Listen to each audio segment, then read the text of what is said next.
please do take your seats.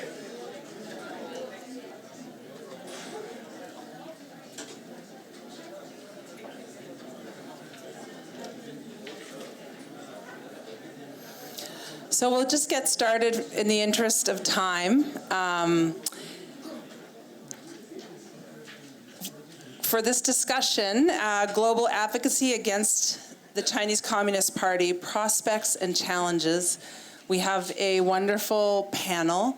My name is Lhadon Tethong. I am the director of Tibet Action Institute, and I know so many of you, but also there are many new faces here, and I just wanted to say how wonderful it is to be together again after a long time. And I think on the theme of this panel, thinking about opportunities and challenges, being together again like this for many of us old friends, long-time public servants, Tibetan government staff, leaders, the key Tibetans organizing around the world, and our supporters, and then all the new young energy and blood we have here, I can't help but feel the changing of the guard, the changing of our movement, how different things are from where we were 10, 20 years ago. Most especially, I think I feel, as an old-timer, I feel the absence of some of the great giants of this movement, the Tibetan leaders who've brought us this far. And now we have a new generation that's taking us on this next part of the journey. And it can feel, certainly I know in my life, it can feel stressful. And as a Tibetan, it's a lot of uncertainty. And as someone who cares deeply about the Tibetan freedom movement and our future, it is, yeah, there's just it's not always clear. And we rely so much on, I have relied so much on the wisdom of elders in our movement who've really always been there to go to and say, now what do we do, and what is this, and what does this mean, and what do you think, and advice. And it's just different now. Not that we have a lot of experience and wisdom still in this movement, but things are changing, and I feel the absence of people here, especially in this kind of gathering, acutely. But then I also think this change, like the change in the world, comes with great opportunity. And I think that, to me, if I think about where we are in terms of the possibilities for Tibet and the possibilities for Tibet advocacy in this moment and the future of Tibet, yes, there's uncertainty, yes, there's difficulty, but in a way, gosh, those elder statesmen and the giants of the past, I wish they could be here to appreciate how much things have changed. And how 30 years ago, when we were told time, and they were told time and time and time again, look, China's changing. China's becoming a responsible global player. And Tibetans, you need to bide your time. Democracy will come to China, change will come to China, and Tibetans will get something in the end, but just wait, be patient, don't rock the boat. And everyone's accepted. Tibet is a part of China, and East Turkestan, the Uyghurs, just a region of China, and that's it. And the people who came before us knew, and we knew and know now, of course, that was a delusion. It would not be the case. The way China acted in Tibet would be the way that they would act in the world eventually. And now we're here. And as difficult as these changing times are, and as uncertain as the global picture and peace and security in this world feel very tenuous right now, These are the moments when we can actually change the conversation. There's room for new narratives, new strategies, and there's a lot of hope in that. So today we want to focus really on the opportunities. And one of the greatest places for opportunity that we know of is in cross-movement solidarity. Because now we have seen in just a few short years, genocide, crimes against humanity on a massive scale in East Turkestan, the fall of Hong Kong, which used to be held up to us as a model for the future, the fall of Hong Kong, and direct threats on Taiwan and freedom and democracy in Taiwan. So we can talk about this right now, getting straight to it. And I'll just introduce quickly. So we have Dolkun, who many of you know, Dolkun Isa, president of the World Uyghur Congress and a tireless champion of freedom and human rights for the Uyghur people.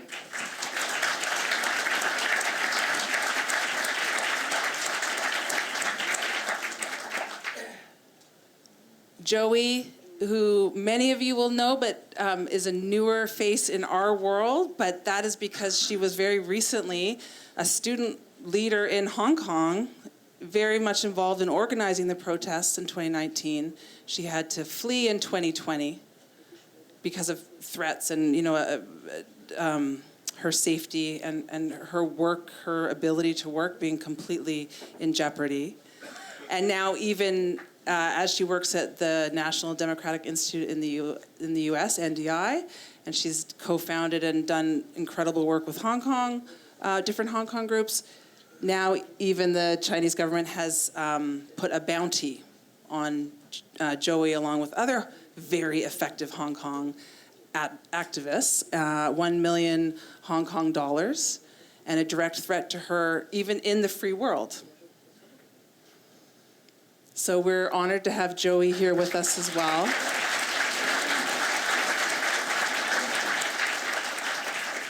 And then Manting Huang, who I am just meeting for the first time, but who is the Secretary General of the New School for Democracy, which is a Taiwan-based NGO dedicated to promoting democratic values globally. And as a partner and an ally to Tibetans, we have looked to Taiwan for a long time as a place that represents some kind of vision for a democratic and free place that exists next to China, but is not a part of China, and actually can be a leader in Asia for the right kind of values and vision for a peaceful, secure future. And so it's great to have Manting Huang with us.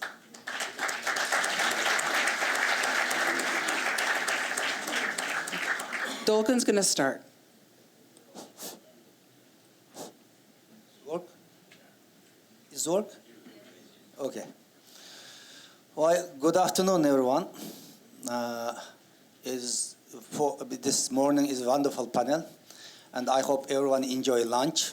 Normally is the afternoon panel, after lunch, very nice lunch. After panel is not very good panel. Everybody want to sleep, so. But I hope you will be not sleeping. First, Honorable President, speakers, I'm so glad to be here today. I have seen so many my old Tibetan friends since many years who are working together, struggle together, and also some new young face. Yesterday we are sitting in the lobby, 2-3 Tibetan young leaders coming, asking them, my staff, my friend, my colleague Zumratai, I'm so proud of her, and also this is the aim, because now is from this Tibetan Uyghurs cooperation starting 1960. All the leaders, Isais Altiki, Memtimum Bura, up the Holness, and came to the Dharamsala, India. They are visiting them. This cooperation started in early 1960. So now it's continue, and my generation, even the next to my generation also cooperate. This is a very, very nice pictures. Yes, I'm so glad on this. Yeah.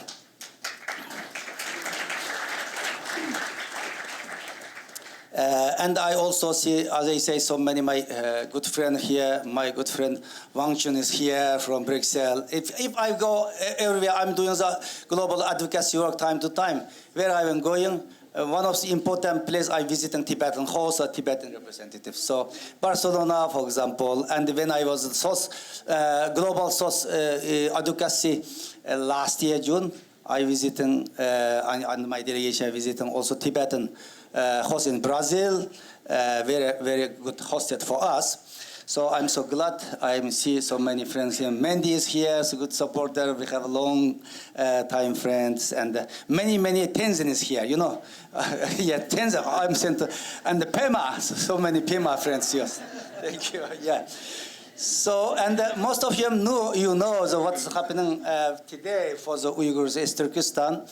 We have a lot of similarity. We have Tibetan Uyghur, particularly we have a lot of similarity on the Chinese occupation. And also we have a similarity to Hong Kong, you know, and the Taiwan. Today, Chinese government, CCP, not only threaten just Uyghurs commit genocide against Uyghur, and also genocide, cultural genocide against the Tibetan, and Hong Kong's democracy disappeared in front of the world, and the Taiwanese sovereignty is threat, danger on the Chinese CCP. So it is a time we have to more closely than ever. It is necessarily. Now is, as you know, 3 million Uyghur still suffering in the concentration camp. But since the beginning of 2023, Chinese government changed strategy. Aim was not changed, but the strategy was changed and organized so many touristic propaganda tour invited. Chinese government officially released last month. They are saying 2023, 400 foreign delegation in visiting Turkestan, Xinjiang, they are saying. It is number 4,500 people. This 400 delegation, 4,500 people, most of them, more than 95% all, and used by the propaganda tour. Only very, very few of them, among them journalists, diplomat, experts, all, most of them, and is a propaganda. Even some German journalists, some Western journalists, US journalists, some also, and all, doing the propaganda for the Chinese government. But the situation was not changed, but something was changed. For example, after Qin Changgo, he was the party secretary in Tibet. Then later, 2016, August, he was appointed party secretary in East Turkestan, Xinjiang. Then he used the model he expert in the Tibet checkpoint, for example, checkpoint. Within 4 months, 2016 August to December, he established only Ürümqi, one city, capital of East Turkestan, 960 checkpoint. It has been every 200-300 meter one checkpoint, and monitor your everything. But now it's removed. Beginning of 2023, last year is removed. On the in any tourist and is a foreigner coming, okay, everything is normalized. But everything is a digital. Everything now is watching in the surveillance technology everywhere. So that's why changes. And also, since 2016, disconnected all communication, internet, and all passport for confirmation is collected. No one can come in. But beginning of the next year, 2023, now is the Chinese government gives some of them Uyghur gives a passport. You can travel your family member to United States, Europe, then use them. Conditions, you must propaganda. Yeah, everything is fine because most of some family all is hostage still in Turkestan. So that's why, and still is 1 million people and suffering. Family separation, we know is very similar situation with Tibetan. 1 million Tibetan children in boarding schools, same in this Turkestan. This 1 million Uyghur children separate from family and also boarding school. And the forced labor issue, maybe it's just happening also Tibet, I think, but it is the forced labor is today is globally all international brand link very close link with Uyghur forced labor. For example, cotton textile, globally 25% cotton from Uyghur forced labor. Today is the electronic car. Every people talking about every country because of the climate change, electric car. But electric cars battery 90% raw material from East Turkestan. You know? But nobody concerned on this. Yeah. Solar panel, 47% solar panel. This is the produce of Uyghur forced labor globally. So, and the Uyghur women, and they're subject to sterilization. And the forced sterilization and in the concentration camp, rape, and the Uyghur population is diminished. But Chinese government continues saying, oh, and we don't have a family planning policy to the Tibetan Uyghur. But it's a lie. Continue. Just last week in the Munich Security Conference, Foreign Minister Wang also openly is a liar in front of this. And also destroyed Uyghur culture, you know, and language. When I was a student, Xinjiang University, 1980s, that time Uyghur language is teaching language, but it is impossible. From kindergarten to university, only you have to use Chinese language. Only Uyghur language exists at home. And the government, despite of the Xinjiang Uyghur Autonomous Region, according to the law, Uyghur language is the first language. Same maybe Tibet, but it is, you cannot see this. Culturally, of course, and according to the ASPI, Australian Strategy Institute report 2021, 8,000 the mosque completely demolished. Before 2018, this, if you saw the satellite image, you can see this mosque, but no, you cannot see. Most of some mosques, this place changed the public toilet. Look, this is insulting. And built hotel or bar, something like. And not only is a mosque, even in a mazar and cemetery also completely destroyed. So this is the situation today by Chinese government, CCP, and in the just last week, last month we had a nuclear in United States or United Nations in Geneva, and they are bringing huge delegation and doing even use some Uyghurs, use some Tibet against us, against from Hong Kong as well, and against us, and they are saying, oh, China's human rights record is wonderful, maybe #1 around the world. This is the situation. Thank you very much.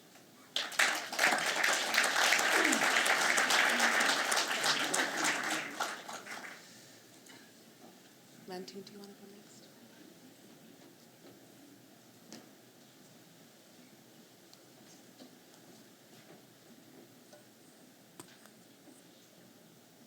Okay, so this week, Marcy, we are holding a massacre memorial ceremony in Taiwan with local NGO for many years.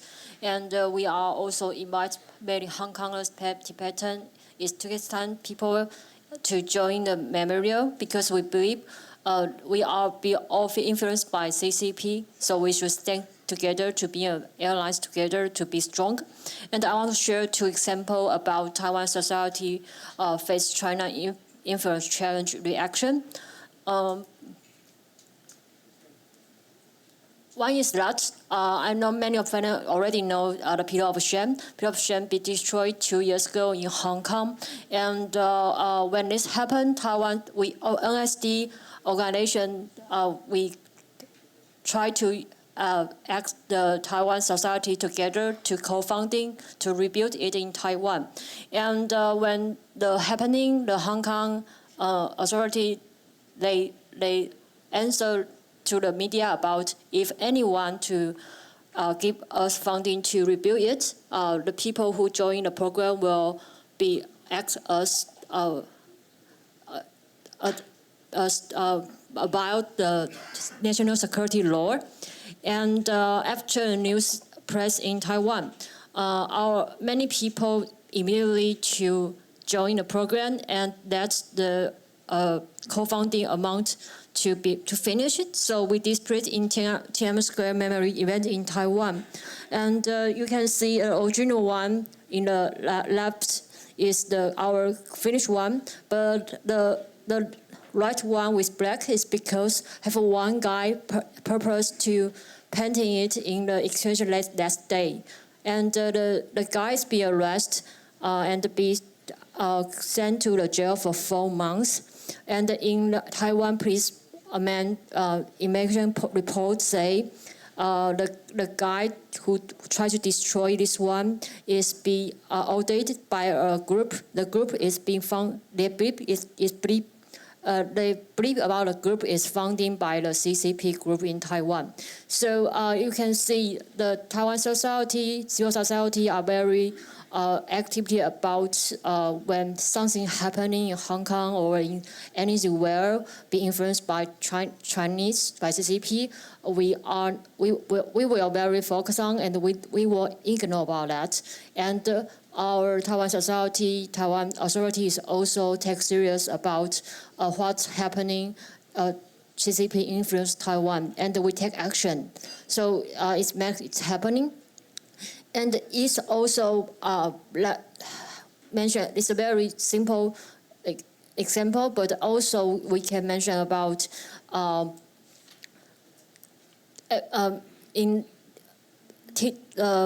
many fake news about from China to Taiwan also let us face many challenges. And we can know TikTok and let the many Taiwan people will feel about the Chinese try to use social media to let Taiwanese to send a Chinese traditional their culture. So let us, the Taiwan society, try to react it, and we want to protect the social media not to be influenced by the China. And people also will ask us how to use the new strategy to defense with CCP. So I want to have an example about that one. People will ask about it's useful about use art to help anything. I want to share an experience we heard. We heard have a United States congressman. He displayed his honest Dalai Lama photograph in his office, and the China ambassador.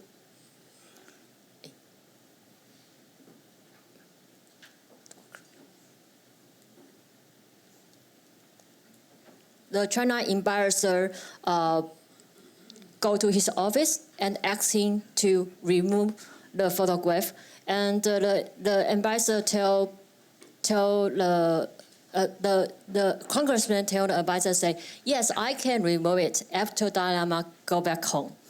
So yeah, I mean it's a good example, but it's not the only one. I want to have another example is about Uyghur. Uyghur authority in Japan, they have a comic book, and they send comic book to the Japanese congressman office, and China ambassador go to the congressman office again and tell the congressman say, oh, it's all fake, it's all fake. So the congressman say, oh, so it's fake. So what's real? Okay, maybe and then the Japan authorities, Uyghur Japan authorities say, oh, we can have make a point. We can have a meeting of talking about what is truth and what is fake. So, but of course, China ambassador didn't show up in the point.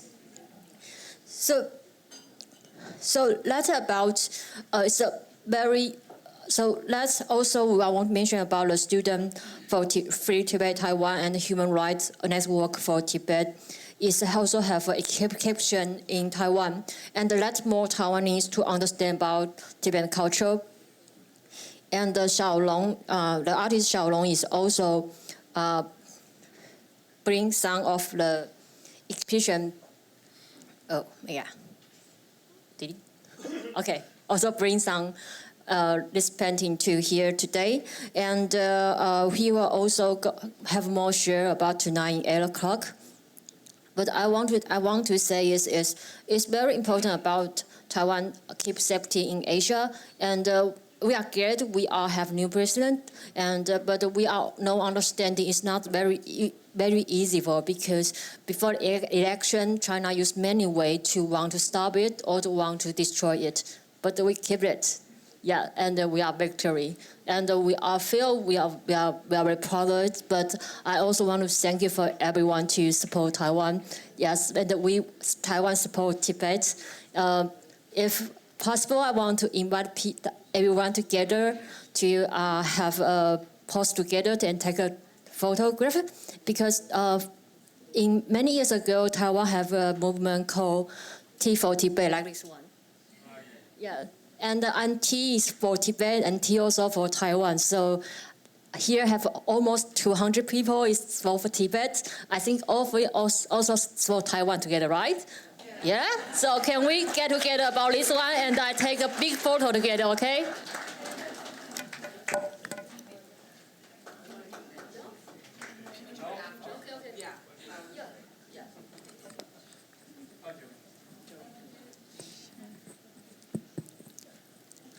Hi, everyone. Good afternoon, and thank you so much for having me. My name is Joey. Dolkun was just saying how happy he is meeting his old friends here. I think he probably met them before I was even born.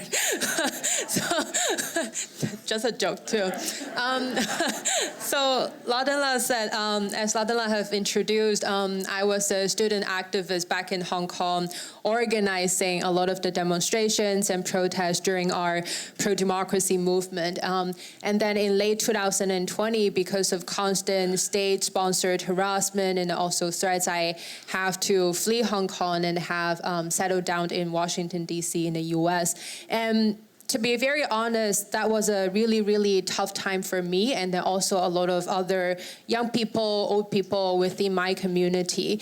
I think just as Lhadon have said, I think for so many years, a lot of people have seen Hong Kong as this beacon for democracy, saw Hong Kong as an example of how a city can survive and really thrive under the Chinese Communist Party rule. However, in the past few years, we have all seen that that is not going to work. That is just not the case. The CCP would not just give Hong Kongers our deserved democratic freedoms, our autonomy, or even our very, very basic human rights. And having fell from that expectation into this huge disappointment, having so many young Hong Kongers, old Hong Kongers being forced into exile within just a few years, that has been very, very difficult. And to be honest, our community at the very beginning did not know what to do, since we're so nascent, we're so new in a diaspora context. We did not know how do we consolidate our efforts to doing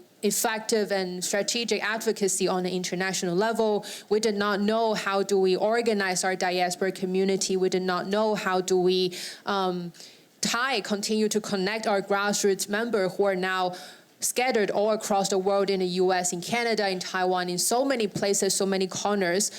But throughout the past few years, we have learned so much from the Tibetan diaspora community, from the Uyghur diaspora community, how they have been organizing, how you all have been organizing for so many generations, passing down that knowledge, keeping that spirit and keeping that momentum. That has really, really motivated our community so, so much. And especially in the past few years, as we continue to learn from the Tibetan community, from the Uyghur community, we have also joined hands in organizing a lot of cross-movement campaigns together.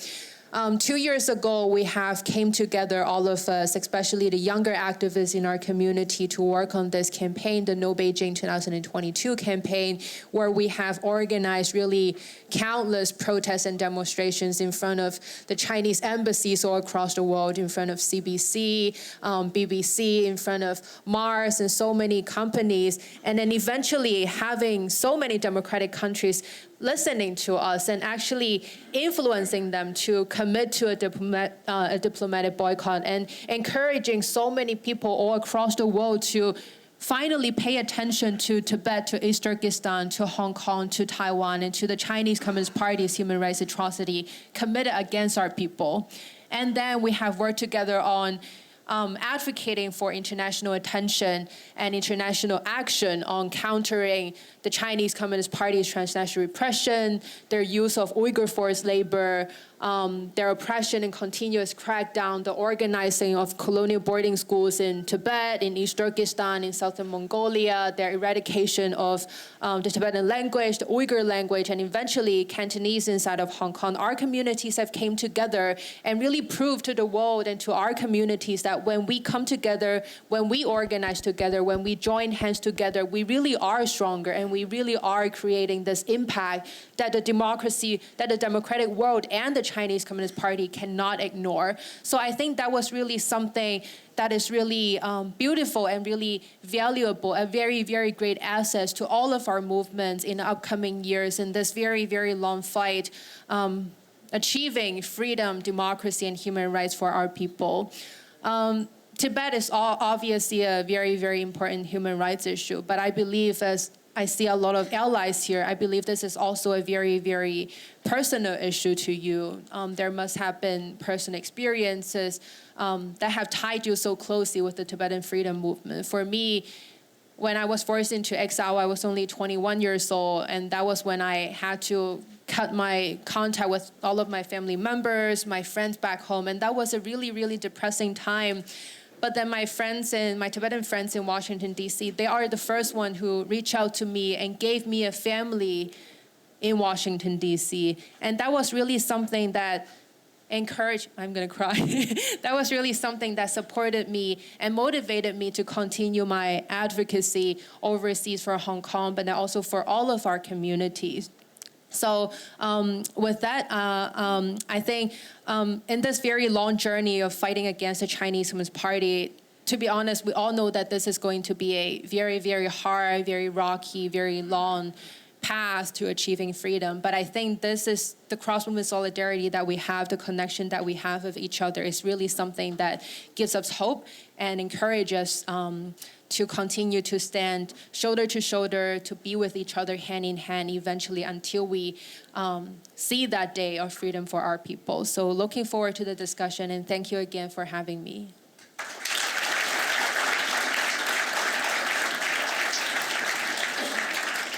That was excellent. Thank you. We now have some time for a little more discussion. And so we've talked about cross-movement solidarity as an opportunity for building strength, building power. I think the last thing the Chinese Communist Party wants is all of us to get together and to build a really effective, global, coordinated, strategic movement to bring them down and to bring freedom and democracy to our countries and our nations and our people again.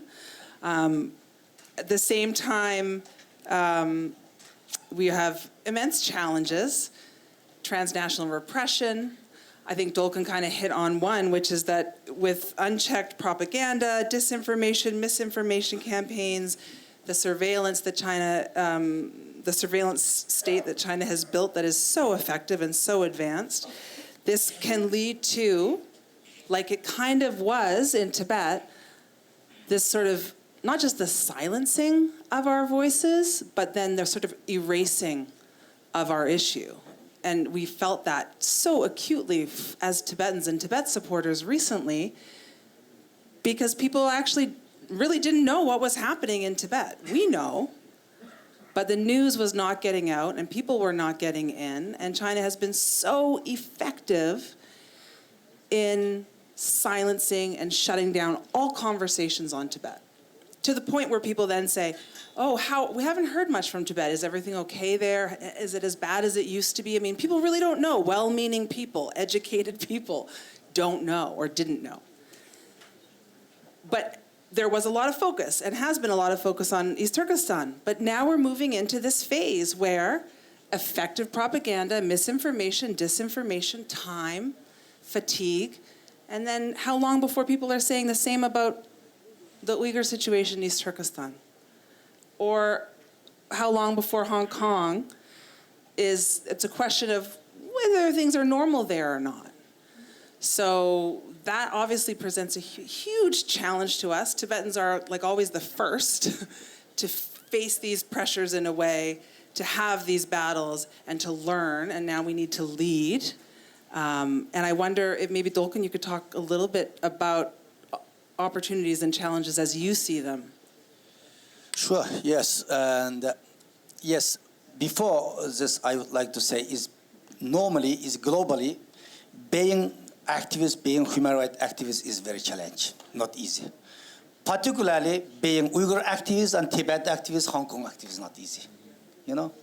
So you have to pay, you have to be ready to pay high price. So we all here, and they pay a lot of price since our life. I personally, because of my activism, I lost my mother. My mother died concentration camp. Maybe some of you know that. She was a 78-year-old lady. She was detained and staying 1 year in the concentration camp, and she died in the concentration camp, 2018.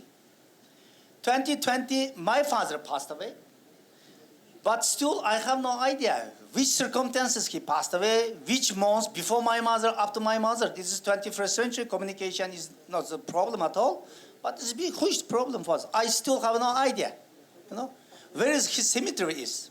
This is happening today, this century. My two brothers, my younger brother sentenced to life. My older brother sentenced, some say 17 years, some say 24 years. This is my strategy, but my family strategy. But my case is not unique. Most of them Uyghurs.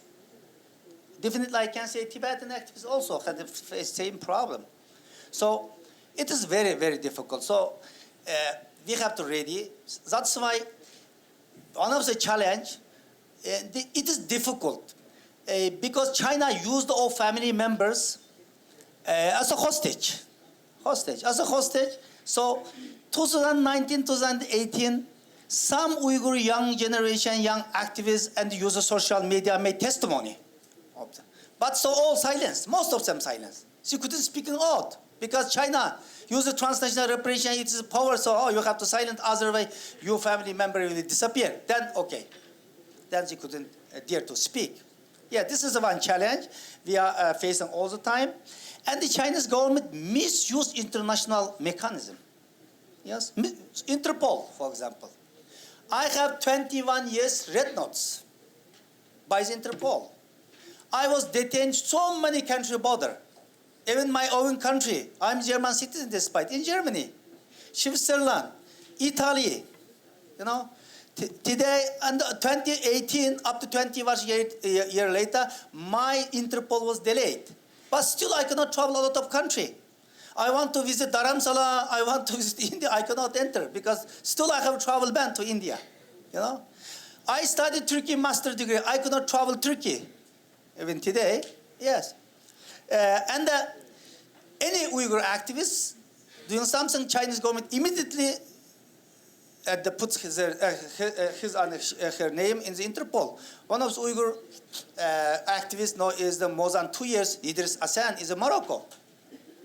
He's a computer expert. He wants to leave Turkey, came to Europe, seeking political asylum. And the Chinese government give his name to the Interpol. No, he's in Morocco jail since 2 years. Yeah. So, and China also use UN human rights mechanism manipulated. You know, we have this time, we Geneva, UPR section, Chinese government gives the Uyghur, Tibetan, Hong Kong's name to the High Commissioner office. Don't give accreditation to them. Or within one week, I personally get 3 or 4 different of email. One email saying your accreditation is and approved. Next hour, your accreditation is pending. Next day approved, next day pending. So because China make pressure to them, and sometimes the High Commissioner office also cooperate with this and the Chinese government, and also Chinese government in the UN level and use its economic power, monopolize some global. Today, you know, China today, CCP not only against Islam. CCP is an anti-religious organization. Targeting is Tibetan Buddhist, Falun Gong, Christian, and the Uyghur Muslim.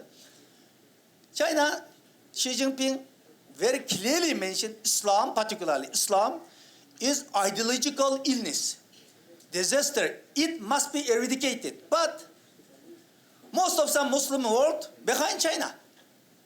How you can explain? China really start against Islam war, but most of some country with China together. So China use its power and use all power and also misuse some other international organizations. For example, Shanghai Cooperation Organization, Kazakhstan, Kyrgyzstan, the Central Asia government is members of this organization. This is, no, it is we don't have space because majority Uyghur, more than 1 million Uyghur living in this country. No space doing any conference or demonstration. No space, only cultural activism. Yeah. So this is a huge challenge and the financial problem. You know, even put World Uyghur Congress name, one of the organization World Check is based in London. Sometimes we have difficulty to money transport. Or some affiliate organization, Uyghur donors send the money, blocked. We cannot accept. So China use economic all way to challenge to activism. Yeah. And we can see how the strategies and the tactics used against one group or one nation or one people can then be perfected and used against the rest of us. So the cross-movement solidarity is critical in this way too, that we fight these threats. We are losing time, but we still have more opportunity just to talk about whatever you would like, Joey, opportunities, challenges as you see it moving forward.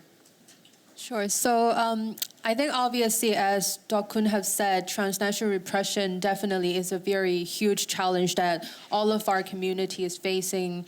For people like Dolkun and me, even after we have went into exile, fled East Turkestan, fled Hong Kong, we still are not free from the Chinese Communist Party's oppression. They have been expanding the scale of the TNR through so many different approaches and ways, through community infiltration, the secret police stations in the US, everywhere across the world, economic coercion of the private sector of different industries, and really through so many different forms that they're really still trying to silence us dissidents who are in exile and overseas, fighting for our people, our nation's democratic freedom. So definitely that is one of the largest challenges that we have to face, the repercussion from the Chinese Communist Party, taking our loved ones back home, our family members into concentration camps, into police interrogation and detention, et cetera, et cetera. However, because that this is a common challenge that all of our communities face, we also find opportunities in countering that.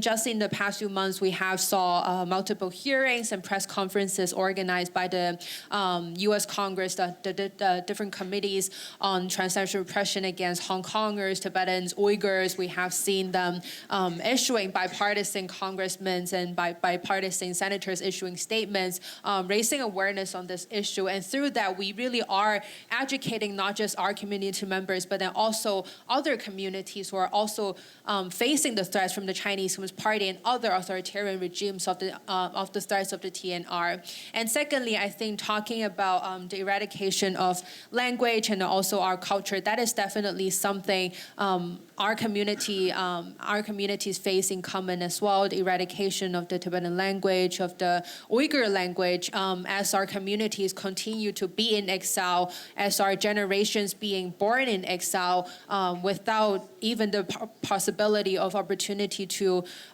being on the Tibetan soil, on East Turkestan soil. How do we continue to pass on that culture and make sure that the Tibetan language, the Uyghur language, Cantonese doesn't die in exile? That is a common challenge that we all face. However, just as the case on TNR, we still find opportunities in that. Yesterday, 2 days ago, it was the Mother Language Day, and then we see this amazing cross-movement panel organized by SFT, which Lhadon also spoke at, about the importance of the United Nations and then really all the communities in the democratic world to pay attention on preserving our languages and why it is so important to support our diaspora communities in preserving and passing on these cultures. So I definitely think that while we face a lot of these challenges, we are still finding the very unique and valuable opportunities in them. And I think as activists, we're often being encouraged to find a balance between the polarities. As activists, we're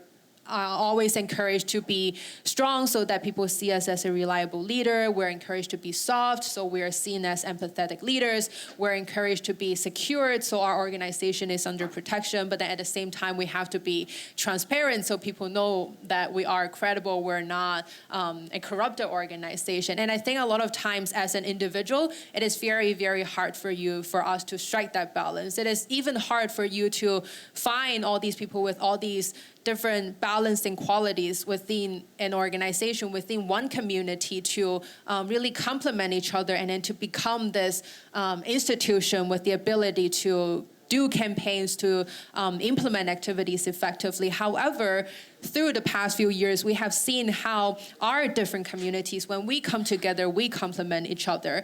As the Hong Kong diaspora community, we have showcased and demonstrated so many different creative ways of nonviolent resistance on the ground. That was the knowledge that we bring into our cross-movement space. For the Tibetan community, the generational knowledge and experience, that was something that we have learned so much from. And then for the Uyghur community, their connection, their ability to branch out and then to establish this alliance with other communities all across the world, and then to find common grounds with, for example, the Workers' Right Coalition and also the workers' right organizations. That is something that they are bringing into our cross-community space, making our movement so much stronger than when we are organizing alone within our communities. So I think despite all these challenges that are continuously expanding and enlarging, our communities are really, really bringing our expertise and then our strengths into the space,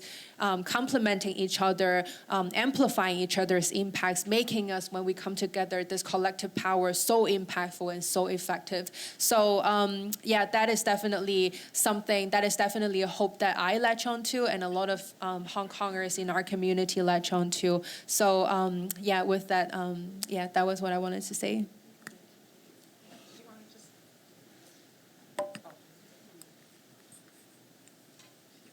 Yes, I think Taiwan is very glad to be a good space for everyone to can come to Taiwan to have get together, like Mr. Donald mentioned about the Interpol situation, also happened in Taiwan before. But until last year, finally, many Uyghurs people can come to Taiwan together.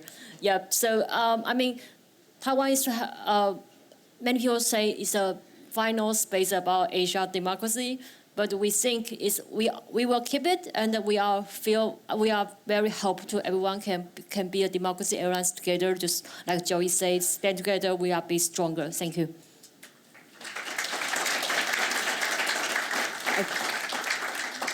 I think we need to. Oh yes, please, yeah, and then we'll wrap up. Yes, despite of such a challenge, but we can say we have done very successful advocacy as well. So, in the, for example, Uyghur prospect, and yes, 2 bills was adopted in the U.S. Congress. One Uyghur Human Rights Policy Act, another was Uyghur Forced Labor Prevention Act. This is a huge achievement, you know. And since the 2022 June, and implemented this Uyghur Forced Labor Prevention Act. Now, since 1 year, $2.5 billion products from Turkestan is banned now, is a customer border in the U.S. This is good achieve.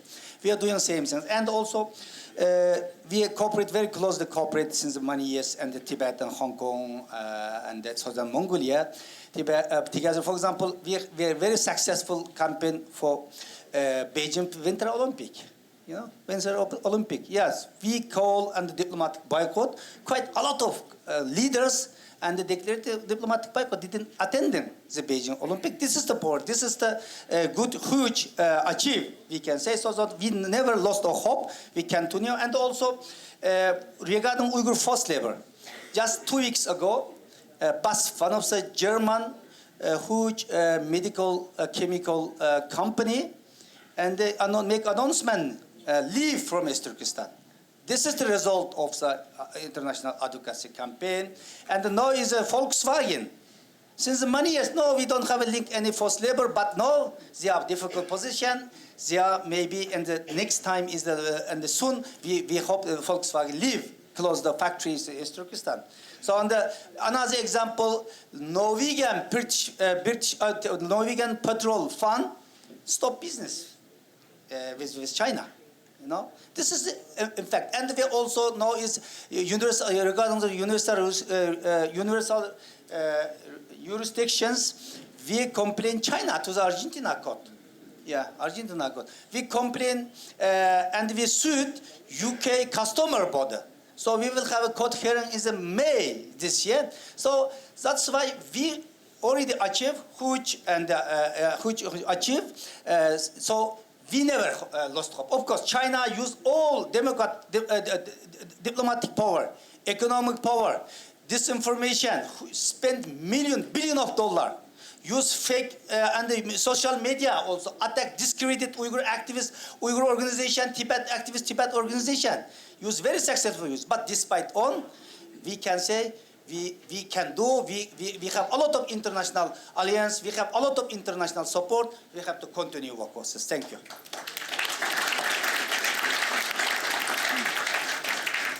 So hopefully the message that we all move forward with from here is clear. We all see the opportunity in building solidarity that will build our strength.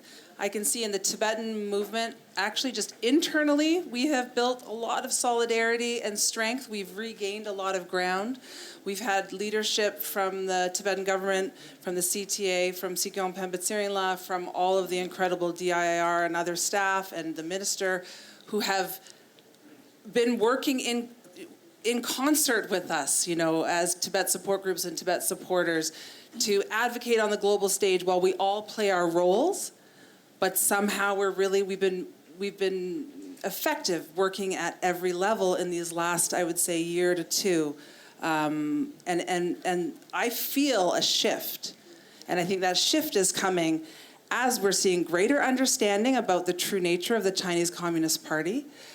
And also seeing internally, and we have to recognize this, Dr. Gello talks about this all the time, the Chinese Communist Party is facing incredible challenges.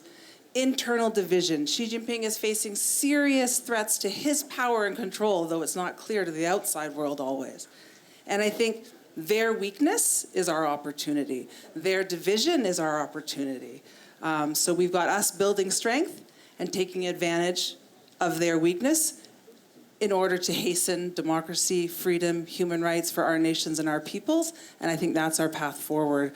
And this was a great panel to moderate, so thank you for the opportunity.